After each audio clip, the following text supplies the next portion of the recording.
3 huisdokters uit Boetenpost namen deze week na goed 25 jaar afscheid van huisdokterspraktijk Groenkamp. 2 van hen binnen Huug Kruid en Ria Blauwbroek. Het peer werken al die jaren geer in de praktijk. Huug Kruid ging in 2022 al met pensioen, maar nam nou de gerre met zijn vrouw officieel afscheid van haar patiënten. Ik denk dat ik vroeger altijd gezegd zou hebben, dat moet je nooit willen met je vrouw in één praktijk, in één bedrijf.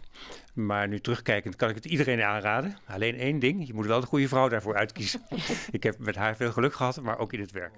Ik Martin Kok houdt op als huisdokter. Na 28 jaar werkzaam West te hebben in Boetenpost gaat er met pensioen. Hij zocht waarom op een mooie tijd vol bijzondere momenten. Nou, de variatie van het werk. En in het begin, de eerste jaren, hebben we ook verloskunde erbij gehad. En dan zie je zo de grote tegenstellingen in het werk. Dat er iemand overlijdt en een half uur later help je een nieuw kind ter wereld. Dat maakt toch wel indruk.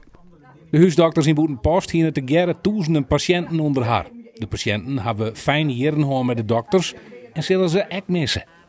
Van waar kom je meer, Joet? Voor dokter Blauwbroek. Omdat we al meer dan 25 jaar haha.